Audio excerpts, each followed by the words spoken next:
Hey, everybody, welcome to another episode of the Just Listen to Yourself podcast with Kira Davis. I, of course, am your host, Kira Davis, and this is the podcast where I ask people to take their favorite talking points on some of the hot button issues of our day and draw them out to their logical conclusion.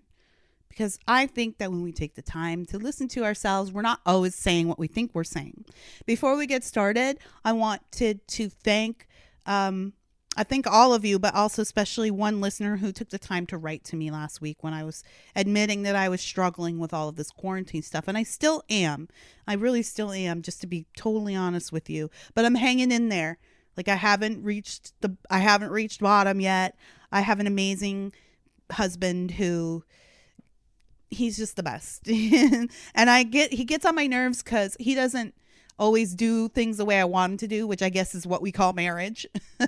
I would prefer for him to be, I don't know what I want. Maybe some Hollywood version of him.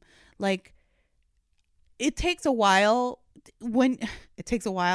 Folks, I've been married 21 years. I'm just now figuring out that, we tell each other we love each other in different ways. So sometimes I wish he would express himself differently to me. But the way my husband tells me he loves me is that he cares for me and he makes sure that I never hit that bottom. So he's been working extra hard this last week to make sure that I'm feeling okay. He's trying to do things to cheer me up.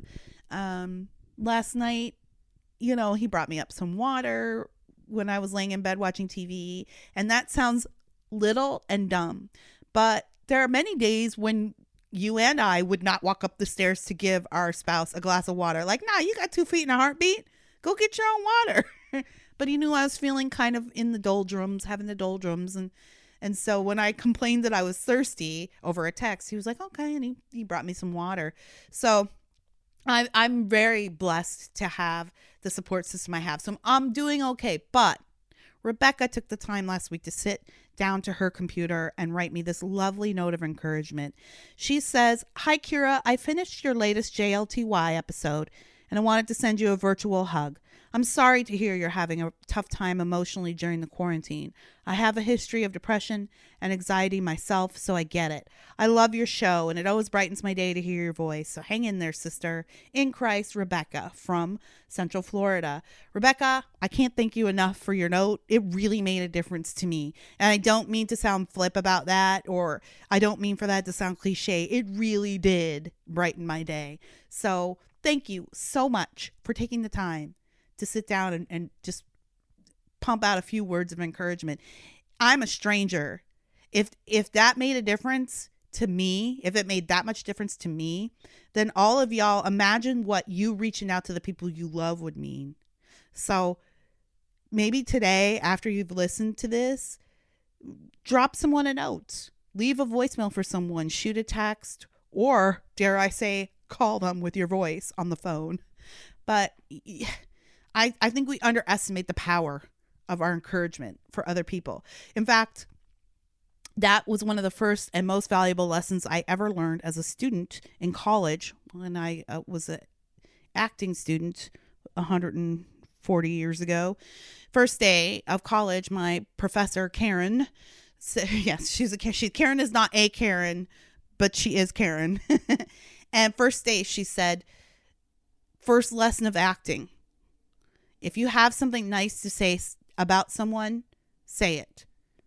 Because acting, not that you guys will care about this part, but acting is actually all about encouraging and reacting. So as an actor on stage, one of the first lessons you learn too is to never say no to your partner. That doesn't mean verbally, but just if somebody's trying something new on stage, you go with that. You don't deny somebody on stage. You're always moving forward, right? You're always saying yes to the next action, yes to the next idea, because that's how you get to the next idea. That's how you get to the perfect idea.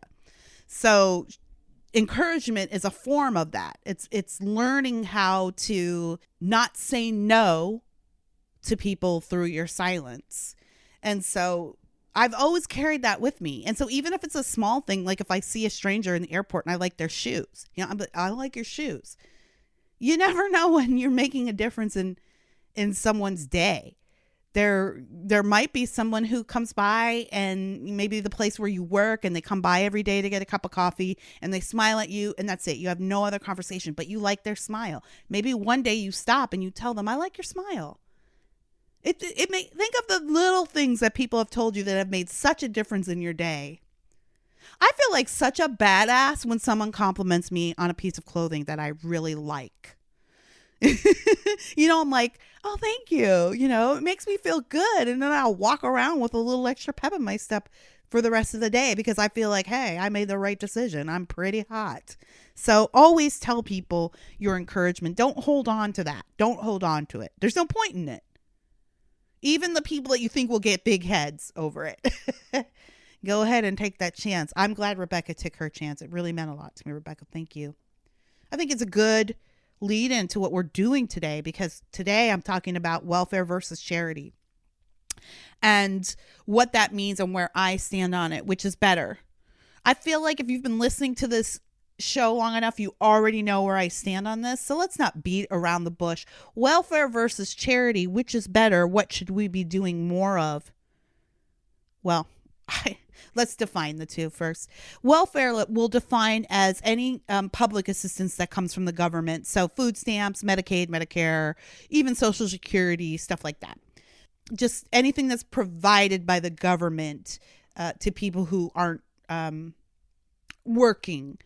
Any kind of financial assistance or otherwise monetary assistance that could add up to medical care or whatever comes from the government. Charity is a voluntary act, comes from the individual, not the government. So there are a lot of people I know. So let's just get this argument out of the way so that we all know where we stand on this. So we're clear about the terms and the boundaries of this discussion. There are a lot of people who look at their taxes as charity, but that's not charity. You'll hear a lot of libertarians will say all the time, taxation is theft. Maybe you don't know what that means. Maybe it's just a phrase that you hear and you just think, well, this is just bitter people that are pissed about having to pay taxes. What they mean is, if you stop and think about it, it is theft. Because what is theft? Somebody taking something from you that you did not give them. That's what taxes are. You'll get arrested for not paying your taxes, but you don't volunteer your taxes. Nobody's volunteering 30% of their income or wherever you're at on the spectrum. People would keep more of what they earned if that was the case. So in that respect, that's what they mean when they say taxation is theft, because it is literally the government taking something that you have not offered. So a lot of people will say, yeah, taxes are charity, and therefore I believe in charity. And if you believe in lowering taxes, then you don't believe in charity. You're cutting charity. So for the purposes of this discussion, no. Taxes are not charity, because taxes are something that are taken from you by force. Now, maybe the government doesn't always have to force you because you don't want to deal with that nonsense. So you just go ahead and file your taxes every year. If you're like me, you file them late every year. I've always had, not late, I always get an extension, but I'm just, California's a mess. It's so hard to navigate the tax system here. Maybe either way, you are paying it by force. That's my point. Charity is voluntary giving. Be it your time, your money, a car, whatever. It's just voluntary. Okay, so now that we've gotten that out of the way, let's talk about who is on welfare, because this muddies the discussion too. We have to talk about race. We have to, just for a quick second. Okay. Now, there's a lot of people who believe that the majority of welfare recipients in this country are Black and maybe Hispanic in some parts of the country. That's not actually true. What we know from statistics, about 37% of all welfare recipients are African American, are Black, and about 36% of welfare recipients are white, and then the rest would make up Hispanics. It's funny that Asians are never on this list. Surely there's Asians in this country taking in welfare.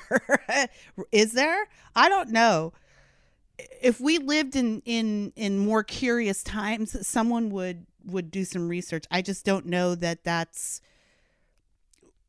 that our culture currently supports that type of curiosity. I'll put it that way. But it's an interesting thing to ponder, isn't it? There's all kinds of cultural aspects that go into this stuff too. So anyways, I just want to break that down because a lot of people have the idea that if you mention welfare, you mean black people, which in itself is kind of disturbing. Like, is that where your mind goes? As soon as someone says welfare, you think black people? Whether or not you're black or white, liberal or conservative, like a lot of liberals will be like, welfare, that's just your code for black people. But it's like, is that the first thing you think of when you hear the word welfare? Like, why would you assume that that's exactly what someone else is talking about unless that's how you think? So we all have a lot of biases when it comes to welfare.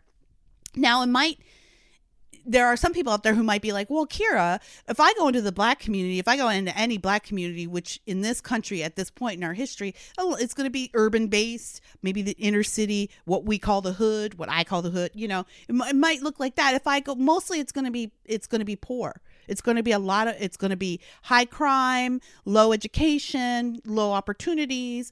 The air quality be bad. Like the living circumstances will be bad. I go into every black community and they're almost all like that. Why? Now, the demographics are changing, by the way, thanks in no small part to the entertainment industry, which has launched an entirely new class of black entrepreneurs and wealthy black people. So we actually have a whole generation of black kids now that are middle class and upper class. My own family would be the perfect example of that. My husband and I both raised in poverty. Of course, I was not raised in the inner city. I was raised in rural Canada, and he was raised in the inner city of Gary, Indiana. But both of us grew up in poverty, and our kids are middle class. They know nothing of it. So the demographics are changing. But you may look to those communities and you may say, well, if that doesn't bear out, Kira, if I go to downtown Gary, it's going to be a disaster area. And it's also mostly black. So how can those statistics be true? And I just think it's a matter of location. I could be wrong. This is a total guess. This is only an opinion. I have no facts to back this up. It's my suspicion that because black people tend to there are more, this is a per capita issue. There are more white people in the country, so they're spread out. It's not just white people on welfare in this one spot, in this one city, or in this one rural area. People like to bring up the Appalachians a lot. It's not just white people in the Appalachians. It's like, because white people are everywhere in this country, they're spread out. But black people don't live everywhere in this country. And we're such a small percentage of the population. We're only barely 13%. We tend to congregate in our own communities. This is where we feel comfortable. And it's where we've been kept for so long. For a long time, we were forced to stay in our own communities. So it's hard to just kind of fan out after 50, 60 years of, Jim Crow and all kinds of discriminatory practices that keep us locked into these areas. And then, of course, our own mentalities that prevent us from spreading out and fanning out. Like I said, that's changing. But I just say that as a way of explanation for, well, why does it seem like it? Well, it seems like it's this way because we all live together. But if I went to Gary, well, when I lived in Gary, there was both. We were middle class. My husband and I were middle class. We just happened to live in the inner city. That's because that's where our family lived. That's where the community that we supported lived. That's where all of our charity dollars went. So we were literally serving the community that we lived in, but we weren't poor. But people around us were. But there are plenty of middle class people living in Gary, and they live right next door to poor people. There's not much separation. So to you, it might look like we're all poor if you just took a drive through Gary. But that's not actually how it is. It's just that we tend to stay within our communities for all kinds of reasons, both cultural and historical and government related. So that's just to bust those myths of what I'm talking about when I say welfare. I'm not talking about black people or white people or Hispanic people. I'm talking about the concept of welfare, period. What welfare means to the black community might be a whole different topic, and how it's related to racism, but that might be a whole different topic. I don't want to get in the weeds too much on that. I don't. I want to talk about welfare versus charity and why I think that the welfare system in America has been an abject disaster. And although it is an idealistic and impossible goal, I would love to see it eliminated altogether. And I can make my case for why it's better, why we would be better off without welfare in this country. Is it going to happen? No. Too much at stake for too many big entities, for too many corporations, and for government itself. I mean, the more programs they have, the more tax dollars they get. The more tax dollars run through the American government, the more power they have. That's just how it works. I mean, you saw recently, it took them 2 weeks to pass a $2 trillion stimulus bill.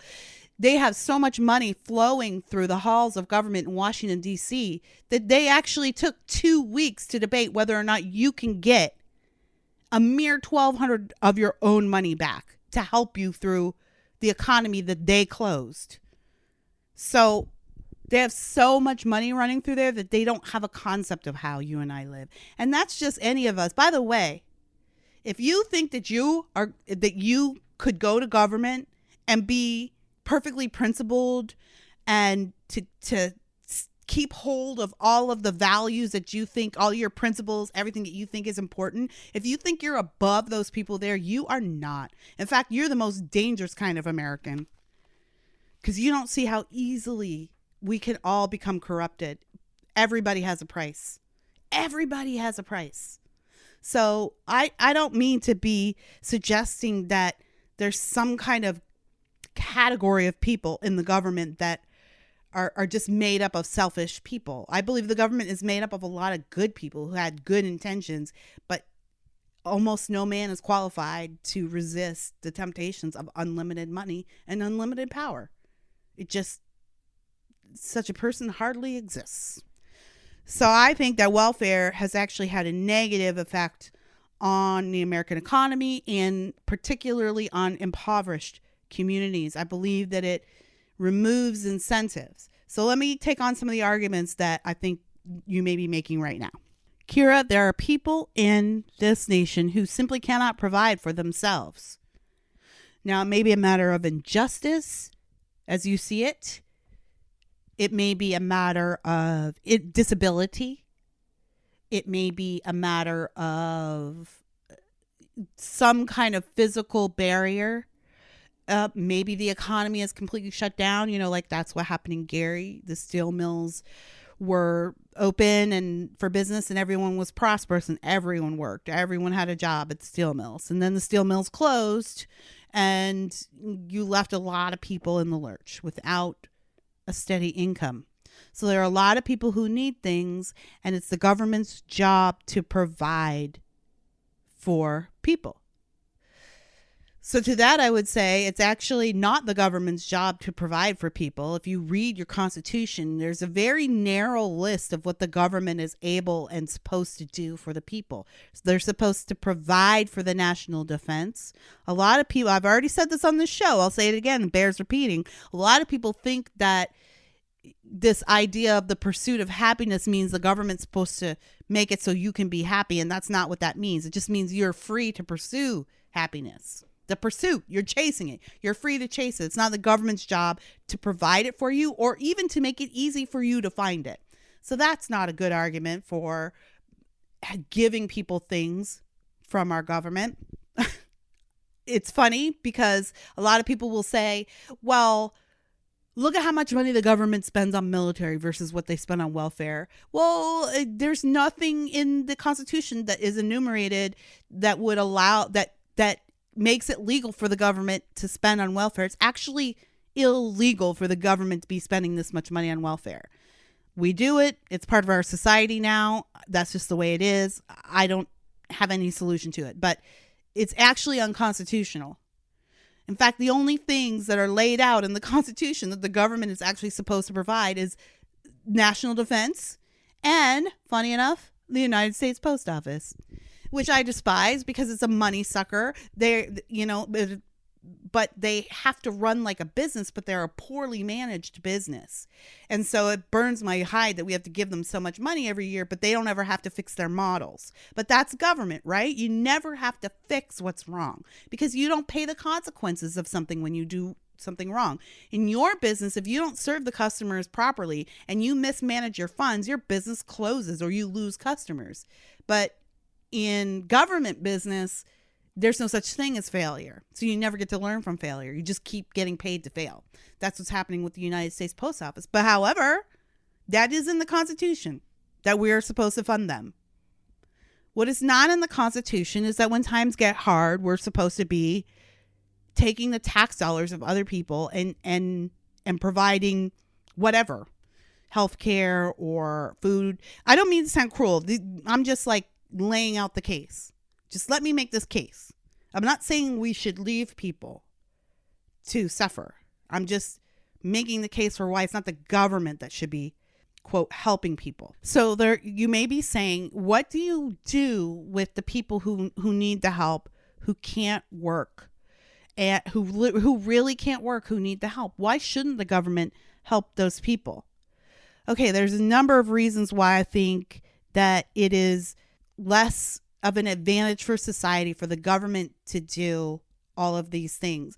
One of the biggest things is that I think the biggest difference between someone like me and someone who is socialist, like in favor of high taxes so that we can have more and more programs and expand programs. I think the difference between us is that you think that government should do it and I think that you should do it, right? That's charity. It's not charity to take the money of somebody else. I mean, how charitable is it for you to be like, we need to, rich people need to pay more taxes in this country? It like costs you nothing to take money from somebody who has more than you and pass it down the line to somebody who doesn't.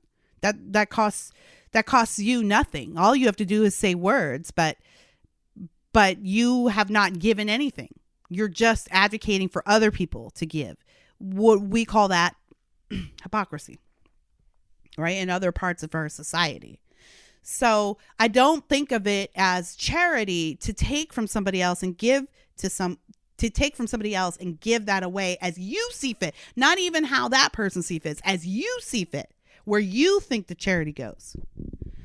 Just because the government doesn't do it doesn't mean nobody does it. And in fact, we used to do it quite well in this country. I searched and searched and searched for this article. I could not find it. It's way back in the archives of Time magazine, back when I was still reading print versions of Time. But they once had a really amazing article about the history of charity in the United States and how the Salvation Army, which is one of the first really big charities in the United States, came about during the Depression, how they figured out that charity requires a sort of a transactional relationship of sorts, that it requires people from the community giving and actually having their eyes on the poverty in front of them instead of just giving to some faceless bureaucrat and hoping it gets to where it goes. It requires people in the community to be involved in some way or another, either by giving their own money directly or by volunteering. At some point, the people in the community have to see the poverty for themselves. And then it also engaged in giving the poverty-stricken ownership in their recovery and their prosperity, right? So it wasn't just a matter of just giving people anything. Now, there are a small portion of society that really can't work, right? Maybe you're in a comatose, or maybe you have a developmental issue. You're mentally handicapped, or you've had an accident. There's something that incapacitates you for the ability to work. What about those people, Kira? Because a lot of people take advantage of the disability system in this country. Way too much. It's disgusting. People will go on it for any reason and stay on it for any reason.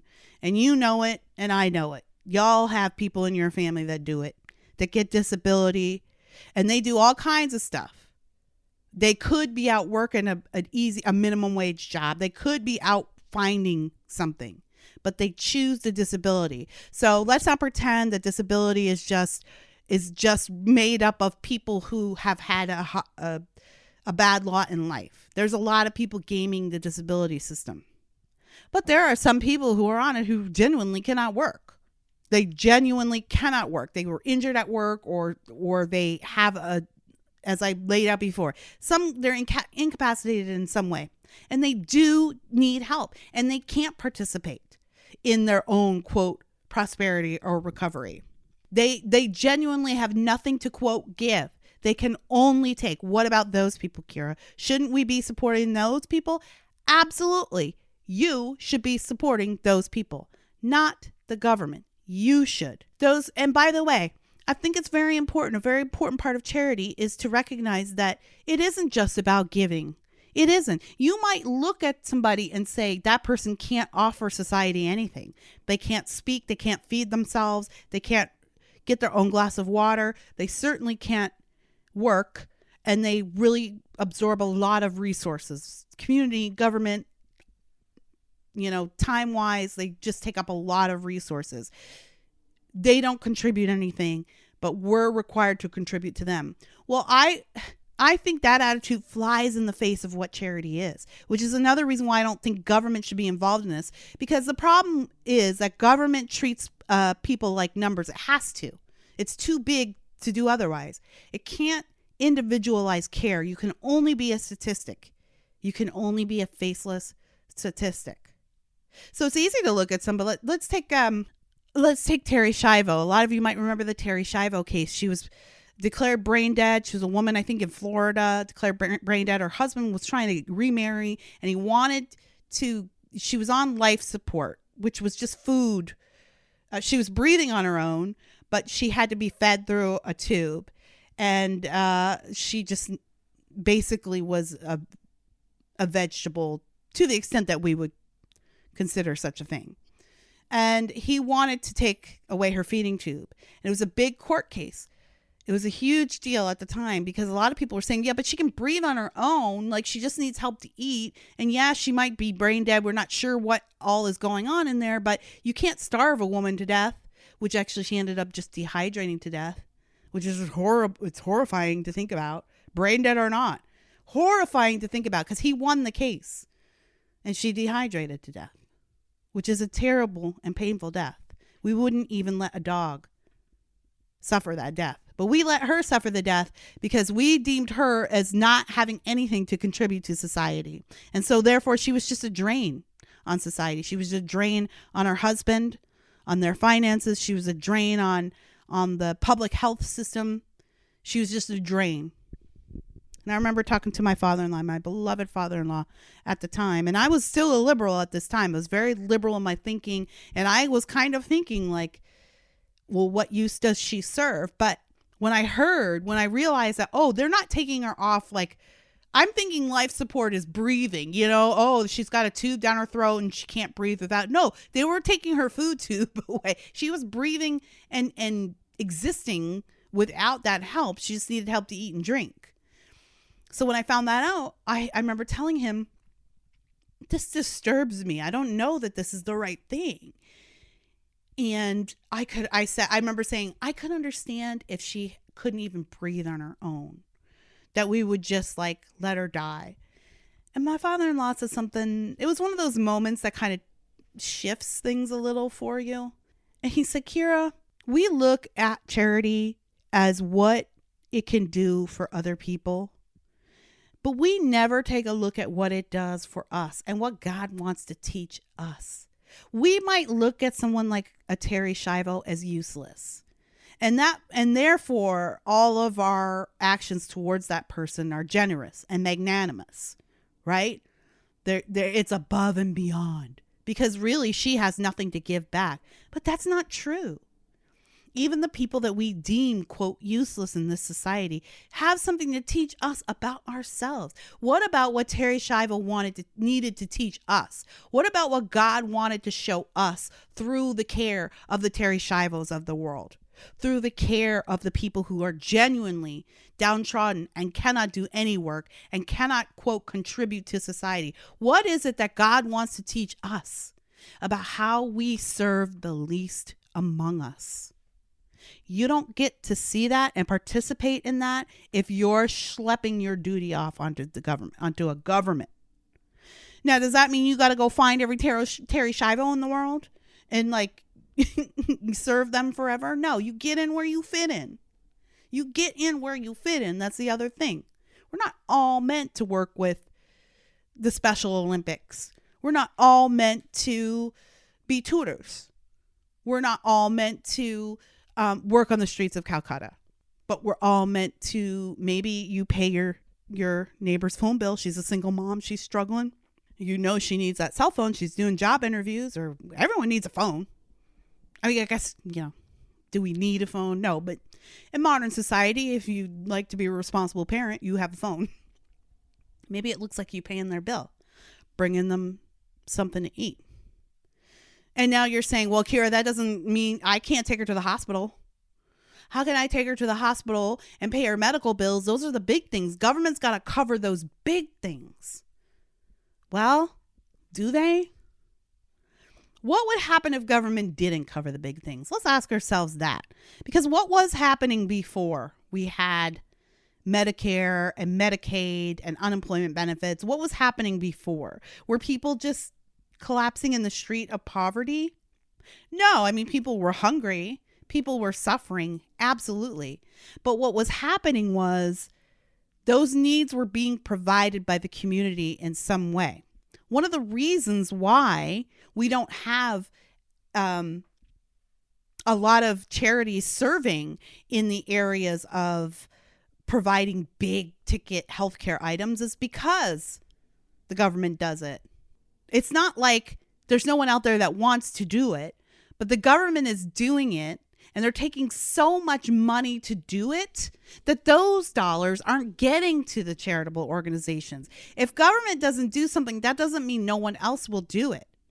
Someone will come in to fill the vacuum. Someone will come in to fill the void. And in fact, it'll be more prosperous and more effective because it, as I've said before, the dollar you give in taxes doesn't have to go all the way to Washington, D.C., make its way through 40 different hands, and then come back to you and your community as 20 cents. It stays in your community.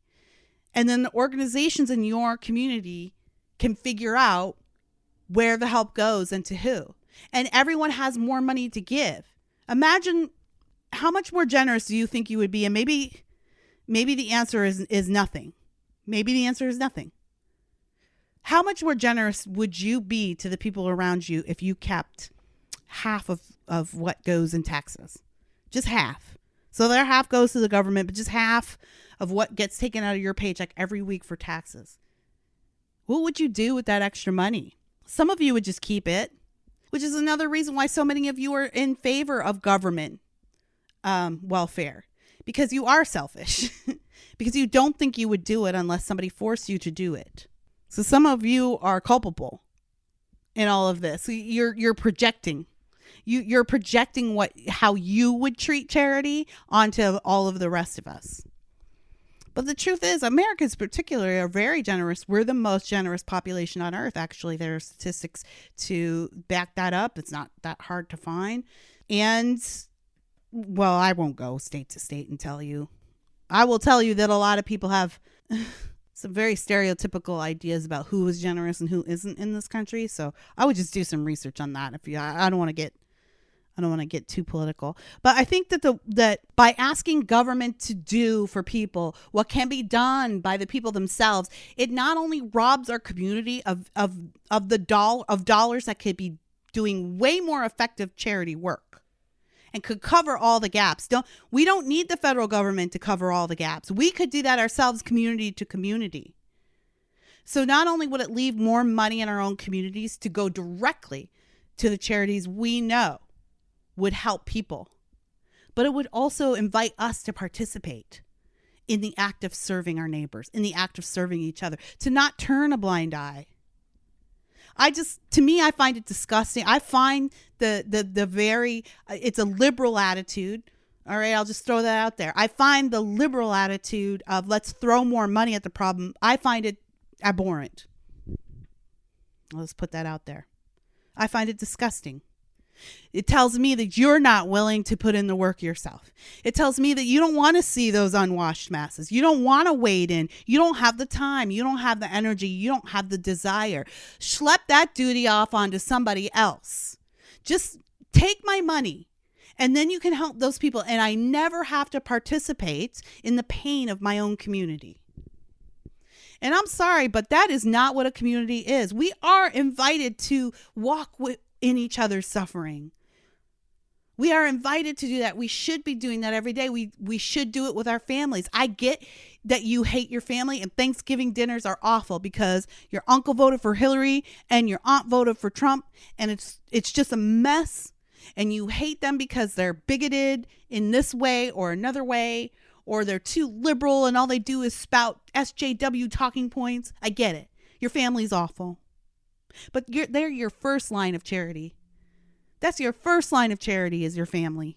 If you can't be charitable to your family, please do not tell me about being charitable, and don't talk to me about how we're supposed to be charitable to everybody else.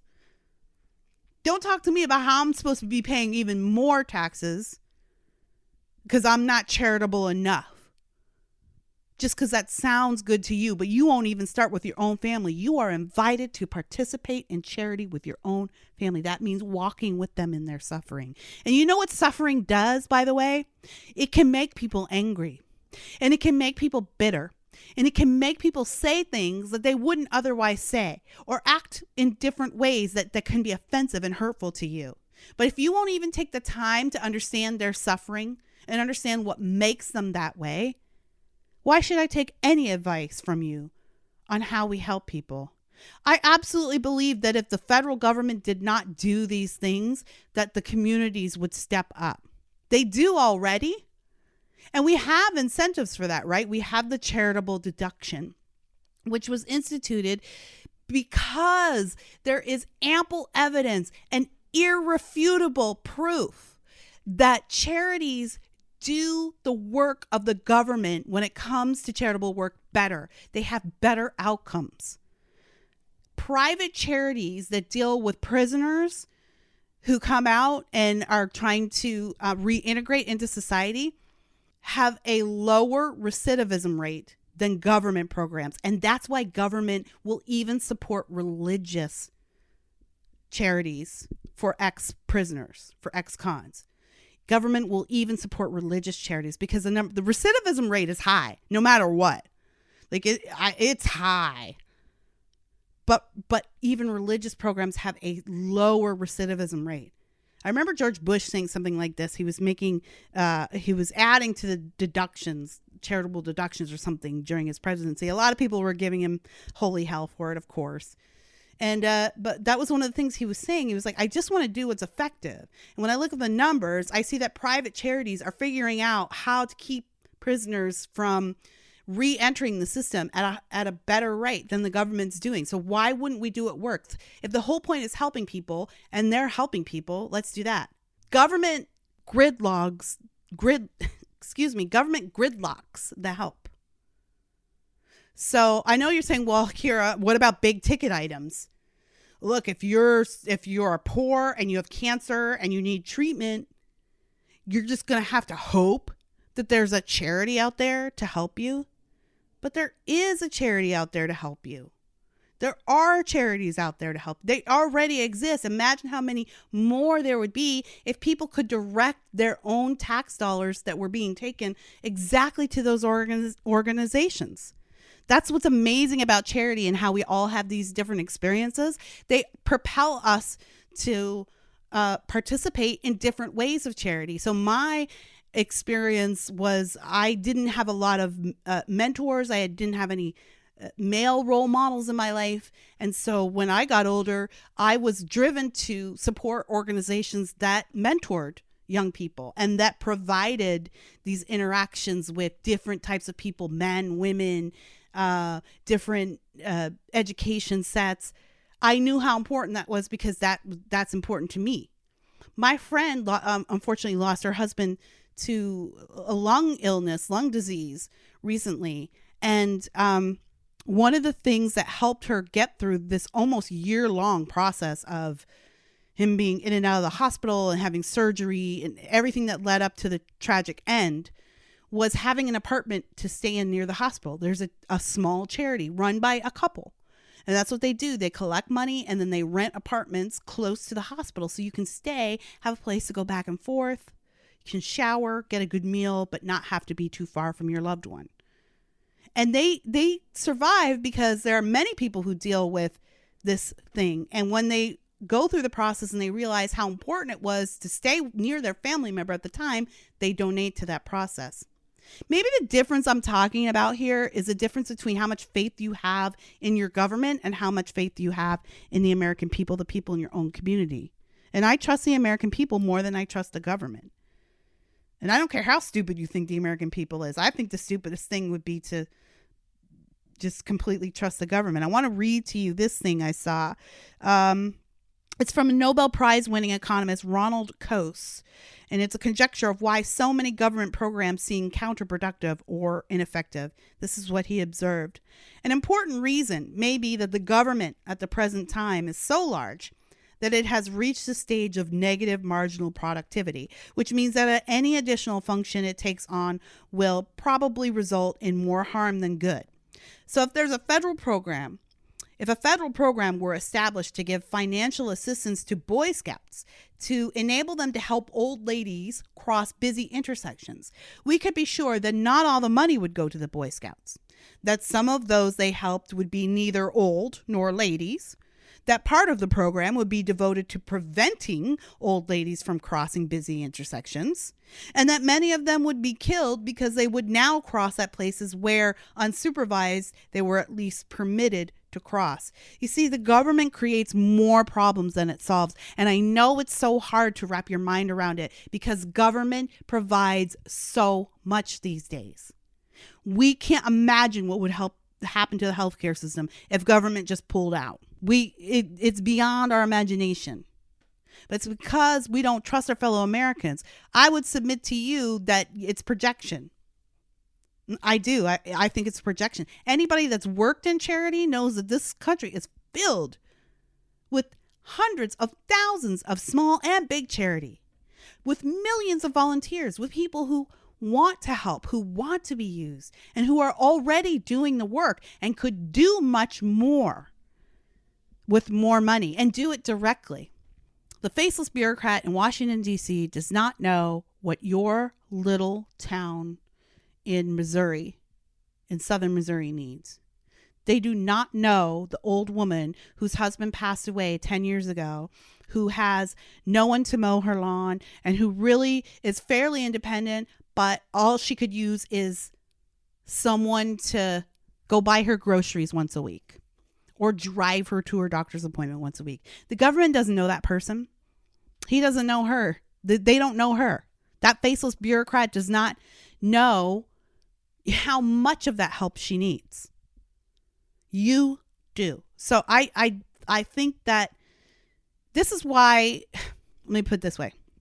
I feel like I'm rambling now. Well, it's my show, so I'll just keep rambling. I hope you enjoy my rambling. Welcome to Rambling Thoughts with Kira Davis.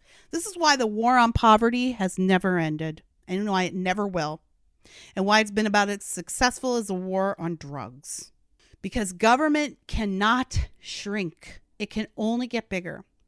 And anybody, any party or any politician that tells you I'm for the poor, I'm the representative of the poor, we are the party of the poor. Anybody that tells you that is telling you that they have a vested interest in you staying poor. If your whole job is based on poor people, are you going to put yourself out of a job? This is why racism never gets better in the race industry. Why Jesse Jackson, why hasn't he solved race? He marched with Martin Luther King. Why hasn't he solved any race issues? In fact, you talk to people today, they'll tell you, oh, the race situation is worse now than it's ever been, which is crazy. Jim Crow, hello. But anyways, there are people who say that. If somebody is like, I want to deal with racism, is it really in their best interest to make sure that racism goes away? If somebody is telling you that, hey, we're the party of the poor, then they're telling you that it's in their own vested interest to keep themselves in work. Nobody wants to work themselves out of a job. Be suspicious of everybody who says, oh, I want to eliminate the poor. I'm in the party of the poor. I'm a representative of the poor. We should be representatives of our community, of our faith traditions, of our families, of our race or ethnicities. Whoever you are, that's who you represent. No one should be representative of a problem. If anyone tells you they're representative of a problem, then it is within their own vested interest to keep the problem, to keep perpetuating the problem. That's why the war on poverty has never solved anything, and we keep throwing money at it, and we still have poor people. We still have poverty. We still have all the issues that go with that. We should be focusing on how we can serve each other. The government is not here to solve our problems. Gavin Newsom, our California governor, this week said something that really bothered me. He says a lot of things that bother me, but this week he said, we're arguing about whether or not it's time for us to open up. I'm pro open up. Orange County is like, we're practically negative. It's just crazy. So we're being treated like New York, but we have like 40 cases, 40 deaths, I mean. Newsom is having arguments with all of the rest of us about when to open. And he said, I'm the governor of California, and it's my job to keep the people of California safe. No, that's actually not the governor's function. That's not the government's function. The government is there to provide for the national defense. So I suppose in that respect, they're here to keep the people safe. But really what they're here to do is to set the boundary so you are free to pursue happiness. But it's not a positive duty. It's more of a negative one. Like it doesn't throw things at the problem. It prevents other problems from coming in. Does that make sense? The government's meant to be a barrier. It's not meant to be a blanket. And so it's harmed us. It's taken away our incentive to help each other. It's increased our suspicion of each other because we suspect that each of us is so selfish that we would never help anyone if the government didn't take our money first to do it, even with the big ticket items. There are already plenty of charities that will pay for your surgeries in the United States. How much cheaper? I mean, it's all a domino. This is why it's never going to happen, but it's a podcast. We're going to talk about it, but this is why it's never good. It's a domino effect. The government shouldn't be involved in health. Healthcare would be way cheaper if the government wasn't involved. So we wouldn't necessarily be needing to raise $800,000 for a chemo treatment. It might cost $80,000 if the government wasn't involved. I think that quote I just read you was a great example of why the government intervention makes things worse and more ineffective. Government welfare de-incentivizes participation in one's own recovery. So if there's no real limits on how, what you can take for how long, what you have to provide, then it really de-incentivizes. There are some people that, I would say most people are primed to kind of accept the status quo. And it's when we're forced to need something or forced to provide something that we step up. That shouldn't even be a controversial statement. That's on every single level of every part of society, from your kids to your employees to your students at school. If you don't require people to participate, they take things for granted. I'll give you an example. I was interviewing the Pastor Andy. He's the pastor of the Skid Row mission, the LA mission, which is what you all out there in non-La La Land would think of as the Skid Row mission. It's the biggest mission in LA, and it's been there the longest, and it serves all of those people on Skid Row.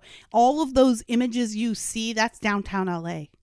Skid Row isn't actually one street. It's streets, it's blocks. You would think it's incredible. In one of the richest cities in the country, you would think that was just a small portion, but it spreads out across several city blocks. It's amazing to see. But Pastor Andy runs the mission. I was doing an interview with him on KBC radio, and at one point he said, a couple of years ago, we instituted a weekly fee, almost like a rent at the mission for the people that come in to use the beds at night. So you could do a week for $10. We kept it low. It was negligible. Like it wasn't anything that was going to make us a profit or anything, but we wanted people to have a stake in what we were doing here. So we said $10 a week, Everybody can find, you can find $10 in change on the streets. Like everybody can find $10. So one guy who's been a long time resident of the Skid Row mission came and he was really mad at him, and he said, Pastor Andy, I feel like you're just trying to take advantage of the poor people. And you know we don't have any money and this is greedy. And Pastor Andy said, no, what I'm trying to do is to get you to be an active participant in your own recovery. Because now you have something at stake. Now you've paid something for this.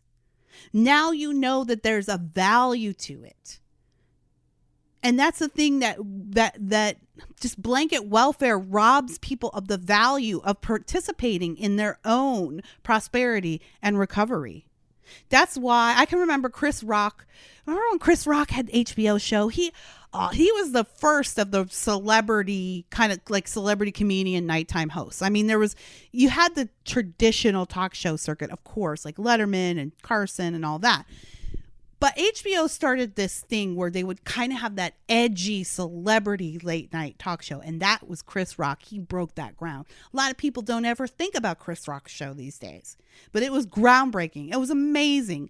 I loved it. He only did like 2 seasons because the nightly talk show circuit that's a tough gig. It really is. Content every day is hard to produce. So he had Jesse Jackson on one time. Oh, this would have been 99, 2000. And he had Jesse Jackson on, and he said, you know, they were talking about race and poverty and welfare. And he was like, here's the thing I don't understand. When I was growing up, Pastor, our neighbor, we lived in the hood. I grew up in the hood. I think Rock grew up in Detroit. And he said, when I went out the house, my mom would be like, if there's any trash in front of the house, pick it up. And if there's any trash in front of the neighbor's house, pick it up. In fact, don't you dare walk by trash and not pick it up. He's like, my neighborhood didn't look like, let's say downtown, like inner city Detroit looks like today, or like some areas in New York City look like today, or, you know, pick whatever impoverished inner city. He's like, my neighborhood didn't look like that. We weren't shooting each other up. We weren't doing all this crazy stuff that you hear nowadays. Now I go into the hood and it's a mess. It's just people throw trash everywhere. There's just all kinds of junk on the streets, abandoned buildings. It's just a mess. He's like, what's the difference, Jesse Jackson, between then and today? And Jesse said, and I bet his answer would be different today, because he's changed a lot too, because when your job depends on keeping people poor, that's eventually what you advocate for.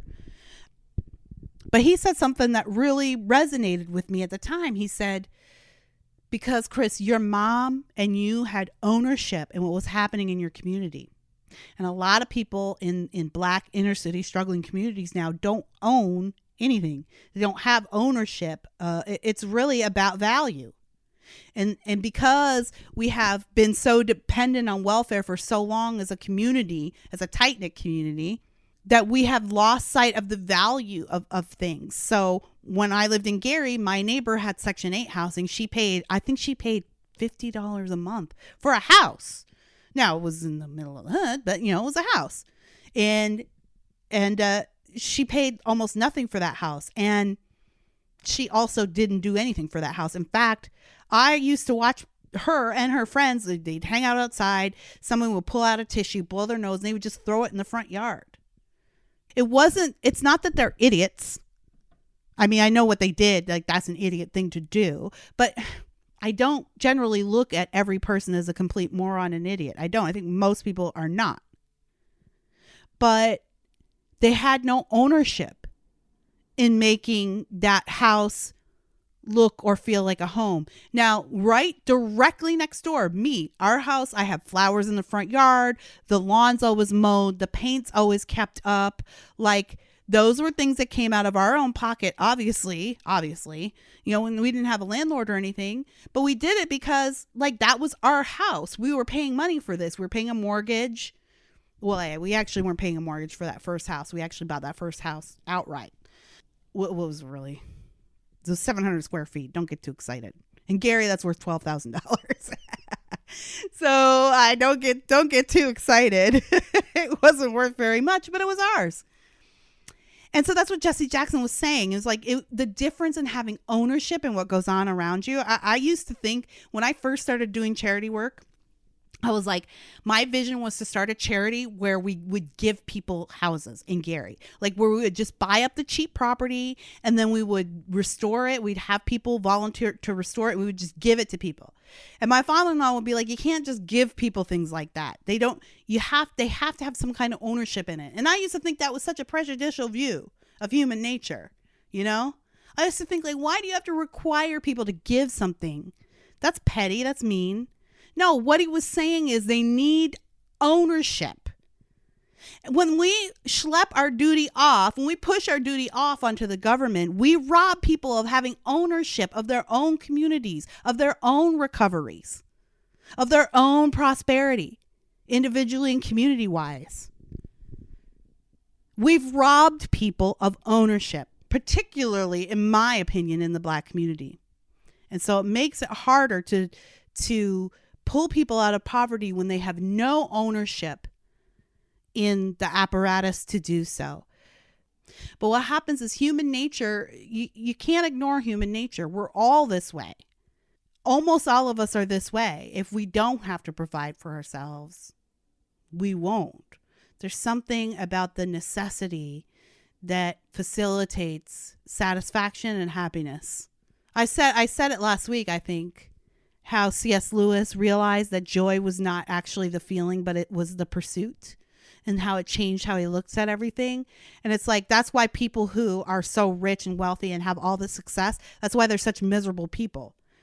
While they were fighting for it, while they were living in that 1-bedroom apartment and fighting for that fame or fighting for that CEO position one day, they were chasing something, and that was exciting. And it engendered a sense of passion, and you wanted to work. You had to work, and you worked yourself to the bone, and you had days where you were so tired, but there was some kind of weird satisfaction in that. You get to the top, everything's provided for you. Suddenly you're not working for anything anymore, and the joy's not there. It turns out that the joy isn't in the having, it's in the pursuing. But we've taken the incentive for people to pursue away through extensive welfare. Again, I think these are things that can be done better by private community organizations. We've just come to this mentality in America where private means subpar and public means superior, and it's literally the opposite in literally every single area. People are more apt to help themselves when they have ownership. And it's going to look different for everyone. This is the other thing. I think when government policies, this is the problem, right? I'll go back to the war on poverty and the war on drugs. Government policies make you a number. They make you a statistic. They remove your humanity. That's what I saw when I started volunteering in Gary and I started actually serving the community. People were being treated like less than humans. And that's how they began to live. There are very few of us who are strong enough not to absorb the cultural and societal messages that were being given subconsciously every single day. And when you live in the middle of the hood and you are nothing but a number, you got to go down to that welfare office. They treat you like a number. They treat you like crap. They don't look at you as a human being. You have to fill out, you have to meet these statistics. You have to hit all the right cues. You have to do your little dance, your little step and shuffle. And then they give you your money. It's dehumanizing. It truly is. The Salvation Army figured out pretty quickly that they were not making any headway in the poverty-stricken communities by just giving everything away. They were giving away their beds, giving away food, giving away shelter, giving away medical care. And they quickly came to realize that it was causing more poverty because now people were not engaged at all in fixing themselves. They weren't taking advantage of the programs that were made to educate them, job training, get them into things that the Salvation Army still does to this very day. They weren't participating in those because there was no incentive to. But when they made people take ownership, so a lot of at that time, at the beginning of the Salvation Army's services in the early 1900s, there was a lot of drunks, right? A lot of drunk people. And none of them were having any incentive to get sober because they didn't have to do anything to get services. When they started seeing the community improving is when they asked people to participate in their own recovery. When they had a requirement, if you needed service, you had to serve in some other capacity. If you didn't have hands, then you sat outside and greeted people when they came in to get the Salvation Army services. If you didn't have legs, then you folded envelopes, you folded letters and put them on envelopes. If you couldn't read, then you poured people water. Like, it wasn't complicated. There was no kind of superior level of education or anything that you had to meet, and they didn't have huge expectations. It was just that anything you did to serve counted as service, and it counted as you having ownership. Every charity knows this. Every private charity knows that in some capacity, the people you serve they must have a stake in what you're doing, or there will be no recovery. Some people will never recover.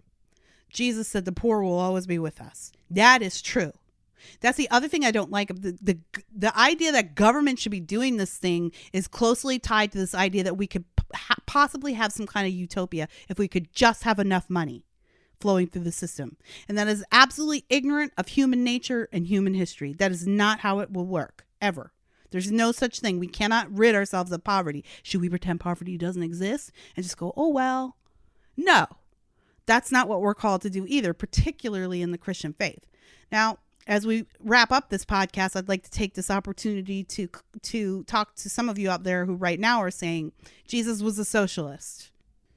I see that meme running around all the time. Jesus was a socialist. Look, he fed 7,000 people with one loaf of fish, and he shared it with everybody. Yeah. He shared it with everybody.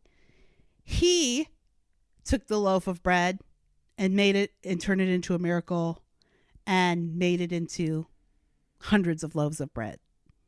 And same with the fish. He did that.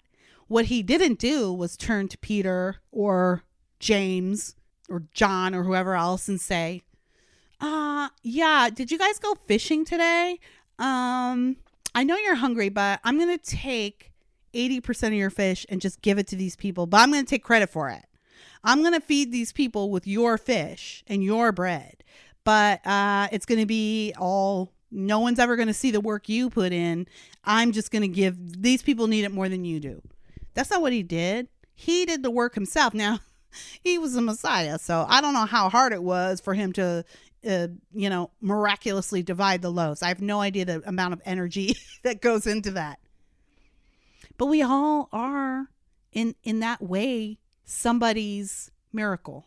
So maybe you can't look at a loaf of bread and turn it into 80 loaves of bread, but you do have the ability to wade into the crowd of needy, hungry, and confused people and say, let me serve you. That's charity, not socialism. Socialism is taking it from someone else and giving it to someone you deem worthy. You deem worthy. And that's the difference between us and Jesus too. Because to him, we were all unworthy, and thus none of us were unworthy of help.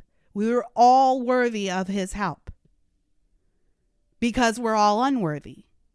There's something insidious about the idea of federal charity, about the idea of socialism, and the idea of the government providing all this that says there are some people who aren't worth your time. There are some people who just aren't worth your investment. And so we need the government to decide who those people are, and then we'll take your money and give it to those people. It picks winners and losers. It de-incentivizes. Jesus was not a socialist. Socialism is not a program where it's equality for all. And no, socialism and government charity robs us of our incentives to care for each other and the benefits that has for all of us. Serving other people isn't just about the other person. Because you may serve people that never get it together. That's very common. There are people who never get it together. I can remember talking to my father-in-law once about the work he's a pastor, was a pastor in Gary for 40 years. And there's one guy who used to come to the church all the time. He was a crack addict. But he had been a member of the community forever. Everybody knew him since he was a boy. And he'd go off and he'd have a crazy binge for a year or two. And then he'd come back. He'd come back usually during church, fall down on his face, ask for forgiveness, want to turn my life around. He'd do good for a few months and relapse. And this went on and on for like a decade. It just was constant. And one day he came to church. He did the same thing. He'd been on a bender for like a year. I think he'd even attacked his grandmother at one point for money. And he came back and he had this big thing in church one Sunday. And of course, everyone welcomed him back and the leadership welcomed him back and prayed with him. And I remember talking to my father-in-law later. I said, how can you do that? How can you stand it? Because you know that he is going to relapse. You know what's gonna happen is we're gonna pour all of this energy and resources into him, and he's going to relapse. Isn't it discouraging? And you give him all this advice, and not just him, but he was just an example of how people would come through the church. And I said, don't you ever get frustrated? You tell them what they need to know to be successful, to get out of their situation, and yet they go on to keep making bad decisions every single time, and then they keep coming back for help. Doesn't that frustrate you? And he said, no, the key is to understand that it is not my job to save anybody. That job only belongs to the Lord. It is only my job to serve people. And when you start looking at charity versus welfare in those terms, I think my position makes the most sense. It is not our job as human beings, as Christians, however you identify yourself. It is not our job to save people. In fact, that's a very arrogant position to take. You'll always be disappointed if you think you're supposed to save people, because people are funny creatures and we make funny choices for all kinds of reasons that don't make sense to others. You can't legislate sense. You can't throw money at sense and make it grow. That's not how it works. It is not our job to save anyone, and welfare programs act as a type of savior. But just like anybody, any human being, any human man-made process that thinks it's going to save people, it fails. We can't save each other. We can only serve each other. And we are at our best and most prosperous when we are allowed to serve each other. But government welfare necessarily squeezes those opportunities out. Now, am I saying that I hope tomorrow that, if he could find a constitutional way to do it, that Trump signs an executive order to cut all welfare off and we should do that? No, I don't even think that's realistic. I don't think that's ever going to happen. I think we're just going to keep on this merry-go-round until our society collapses, just like Rome's did. We'll get too big. That'll happen. I don't know if we're like 50 years away from that or 500 years away. I have no idea. I just know that government never shrinks. It will never shrink. So it can only get bigger, and the bigger it gets, eventually it will be too much for us and we'll collapse under the weight. And then a new type of society will rise up under it, just like with Rome and Greece. It's history. It's human history, because that's how we are. But ideally, if I'm being an idealist, I do believe that it is better for us to take these burdens on for each other than for the government. The government can be free to do what the government is constitutionally required to do, and we have more money in our own pockets to share with each other. Now, if you don't think that Americans are going to share that money, I think that's because you wouldn't share that money. I think that's you projecting onto other people. One last example. When I was young, when I was first married, my husband went to court. He quit teaching to go to corporate America because he thought, I want to provide a middle-class life for my family. So I was an idealist. I was like, no, you're reaching the people, you're serving the kids. I didn't want him to quit, but he knew that he wanted to provide for his family. That's what he wanted. He didn't want to be struggling his whole life. So he went into corporate America, and we did become middle class fairly quickly. It was very nice. We were both very excited by it. We're Christians. We're a member of the church, and the church, the big C, not some small denomination. We're non-denominational, actually, but traditional black church type of. So we take tithing very seriously. Tithe 10%. We always tithe 10%. Well, when we first got married, we weren't very good about tithing. We didn't have a lot of money, and we were, scraping week to week, and so to tithe $10 on $100 felt impossible. But one day we felt challenged, because I really do believe in the principles of giving. I know there's a lot of you that are listening to this right now who think this is crazy. So just ignore this part if you think this is crazy. But I do believe in the principles of giving. I believe that when you give, you receive so much more, both monetarily and just spiritually, mentally speaking. Like, if you want to call it an energy, like it releases some kind of energy that brings you into more prosperity. It's such a fixed principle that even people who aren't Christians benefit from this, right? The more you give, Bill Gates can't give enough money away. He can't give, the more money he gives, the more he gets. He can't give all his money away. So I believe that generosity engenders prosperity for you and other people. That's not why you do it, of course, but I just believe that's like the physics of it. That's the physics of it. So we challenged ourselves one day to pay our tithes, because someone told me, someone who was older and they are more financially established, someone in our church told me once, if you can't give $10 now, you will not give 10,000 when you have it to give. And I really, I didn't understand that, because I was like, well, no, like I can't, this is an excuse I hear a lot of people when it comes to charity, particularly tithing, but any kind of charity. Well, when I make more money, then I can give more money. And you're just waiting for this magical number to hit so you can give more money. But my friend had said, if you can't give $10 now, you will not give $10,000 when you have it. You won't. And I was like, okay, sure. Well, one day we got a big fat bonus from my husband's work.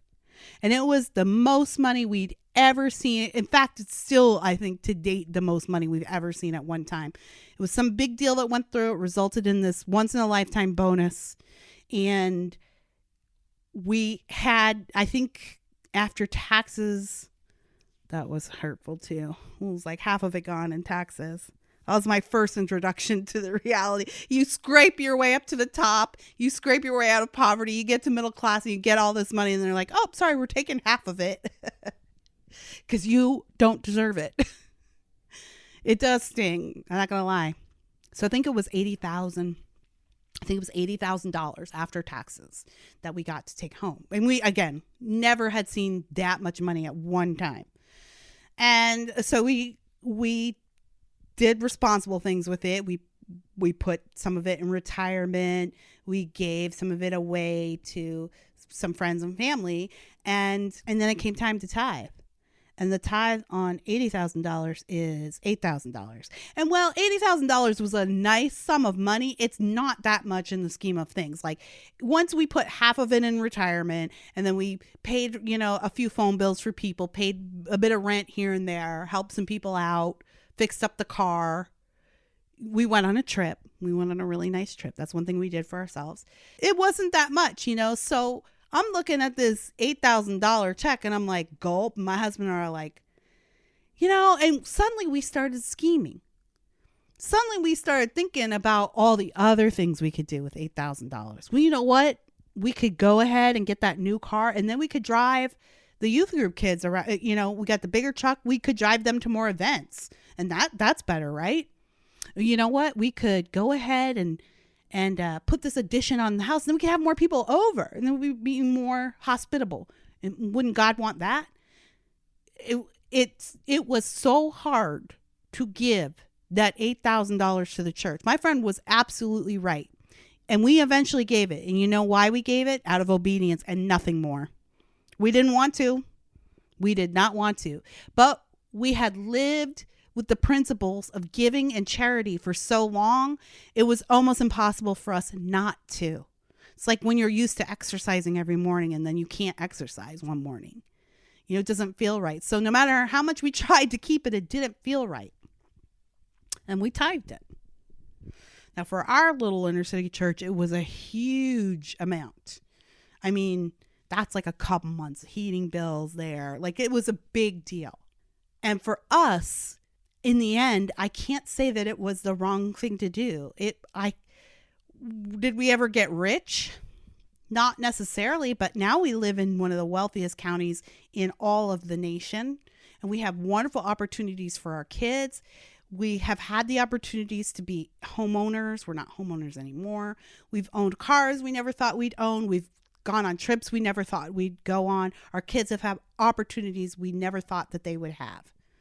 So, yeah, I think the generosity, that faith in the principles of giving came back to us in ways we'll never fully understand. So I say all that to say that charity releases something in you that can't be released by the government just simply taking it from you. And if you think you don't have enough money to be charitable, you're lying to yourself. If you can't give $5 now, you will not give $500 when you have it. You won't. You'll find a reason to not give it. Everyone can use $500 for something. You'll find a reason not to give it. So don't give into that. Your $5 to that organization that pays for insulin for somebody who can't get insurance to cover it, it might as well be $500. It might as well. It matters just the same. I don't think that government should be in the business of welfare. I think it's de-incentivizing. I think welfare has been one of the singular crushing things for the Black community. I don't think it has helped us, and I think the proof is in the pudding. Because here we are, dozens and dozens and dozens of years later, still arguing about how Black people don't have enough opportunity, don't have, or we're struggling with the education, the school to pipeline, the school to prison pipeline. We're struggling with high crime rates. We're struggling with high drug use rates. We're struggling with low fatherhood rates, like fathers in the family home. Which is an indicator, as I said earlier, of whether or not you'll be poor. That's one of the indicators. I'm sorry. That's a statistic, okay? I got no judgment for you. I grew up without a dad. I can't change the truth. I'm sorry. I can't change what's true. Having a father in your home is a huge indicator for how successful you will be when you grow up. That's just stats.